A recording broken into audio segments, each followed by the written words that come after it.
আসসালামু আলাইকুম। সামনে তোমরা অনেকেই মেডিকেল ভর্তি পরীক্ষায় অংশগ্রহণ করবে। ভর্তি পরীক্ষার আগে তোমাদের একটা কমন জিজ্ঞাসা থাকে, ভাইয়া আমার হচ্ছে এসএসসিতে বা এইচএসসিতে কোনো এক জায়গায় আমার জিপিএটা কম ছিল।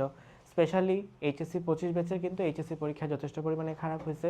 আবার এইচএসসি 25-এর মতো এসএসসি 25টাও তুলনামূলক খারাপ হয়েছে আদার্স ব্যাচগুলোর তুলনায়। সো তোমার এসএসসি পরীক্ষা বা এইচএসসি পরীক্ষার জন্য জিপিএর যে মার্কটুকু আছে, এই মার্কটুকু সর্বোচ্চ কতটুকু কাটা গেলে, অথবা সেকেন্ড টাইম আর যদি 3 মার্ক কাটা যায়, সেই 3 সহ কতটুকু কাটা গেলে তোমার মেডিকেল প্রিপারেশন নিলে মোটামুটিভাবে একটা সরকারি মেডিকেল আসা সম্ভব।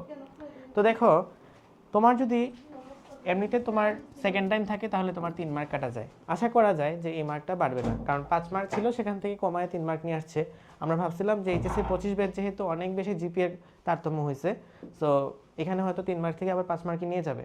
যেহেতু তেমন কিছু ঘটে নাই, সুতরাং ভবিষ্যতেও 3 মার্কটা 5 মার্কে হওয়ার সম্ভাবনা কম। নেক্সট কথা, এবছর এসএসসির জিপিএর সাথে 8 দিয়ে এবং এইচএসসির জিপিএর সাথে 12 দিয়ে গুণ করা হয়েছে। এটা হচ্ছে 2025-26 সেশনে। আর তার আগের বছর 2024-25 সেশনে এসএসসির জিপিএর সাথে 10 দিয়ে, এইচএসসির জিপিএর সাথে 10 দিয়ে গুণ করা হয়েছে। ওকে, তার আগের বছরগুলোতে অর্থাৎ 2023-24, 22-23 এই বছরগুলোতে প্রিভিয়াসলি এসএসসি জিপিএর সাথে 15 দিয়ে গুণ এবং এইচএসসি জিপিএর সাথে 25 দিয়ে গুণ করা হতো। অর্থাৎ আগে কিন্তু জিপিএর প্রায়োরিটি যতটা ছিল, এখন জিপিএর প্রায়োরিটি কমাইছে।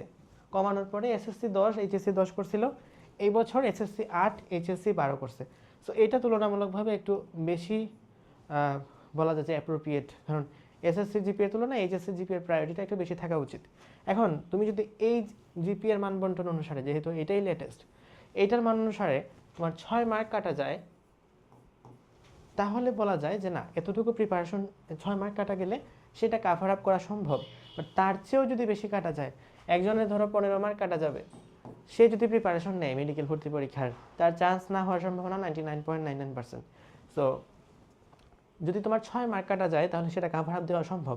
কারণ দেখো, মেডিকেল ভর্তি পরীক্ষার যদি আমরা কাট মার্কসের কথা চিন্তা করি, তাহলে 2025-26 এখানে কিন্তু কাটমার্ক ছিল রেন্টাল সহ 74.25। এর আগের বছরে 24-25-এ কাটমার্ক ছিল 73.75। এটা হচ্ছে শুধুমাত্র মেডিকেল। তার আগের বছরে 68, তার আগের বছরে 66। সো মার্ক কিন্তু আস্তে আস্তে তোমার ডে বাই ডে কাটমার্কসগুলো বাড়তেছে। হতে পারে নেক্সট ইয়ার এটা কমে যাবে, কিন্তু এটা অ্যারাউন্ড 70 থেকে 75 বা 70+ এরকম কাটমার্কস থাকার সম্ভাবনাটাই সর্বোচ্চ। তো তুমি যদি 6 মার্ক কাভার আপ করতে চাও, তাহলে তোমার 100 থেকে 6 বাদ দিলে 94 থেকে তোমাকে 75 মোটামুটি পাওয়া যায়। কিন্তু এর চেয়ে যখন বেশি তোমার কাটা যাবে, তখন সেটাকে কাভার আপ দেওয়া অনেক কঠিন। অ্যান্ড তুমি রিসেন্ট হিস্টোরিতে হয়তো 5 মার্ক 6 মার্ক কাটা যে মেডিকেলে চান্স পাইছি এরকম মানুষের সংখ্যা পাবা, কিন্তু 8-10 মার্ক কাটা যায় বা 10-এর চেয়েও বেশি কাটা যায়, এরকম হলে তোমার খুব বেশি একটা এক্সাম্পল পাবা না। হয়তো 10 বছরে একজন পাইতে পারো, সেটা খুবই exceptional. Exceptional is not example, but তুমি যদি 6 মার্ক কাটা যায় বা 6 মার্কের চেয়ে কম কাটা যায়, তাহলে মোটামুটি বলা যায় যে না, তুমি এটা কাভার আপ করতে পারবা। বাট অবশ্যই শর্ত হচ্ছে তোমাকে অন্যরা যা প্রিপারেশন নিচ্ছে তার চেয়ে অবশ্যই বেটার প্রিপারেশন নিতে হবে, নাহলে তো তুমি ওই 6 মার্ক কাভার আপ করতে পারবে না। সো এটা তুমি ম্যাক্সিমাম নিতে পারো, এটা আমার মতামত যে 6 পর্যন্ত ওকে। এর বেশি হলে তুমি ভার্সিটির জন্য ট্রাই করতে পারো, অথবা আদার্স কোনো ওয়ে, ইমপ্রুভমেন্ট এক্সাম ইত্যাদি ইত্যাদি নিয়ে চিন্তাভাবনা করতে পারো। সে পর্যন্ত শুভকামনা সবার জন্য। আসসালামু আলাইকুম।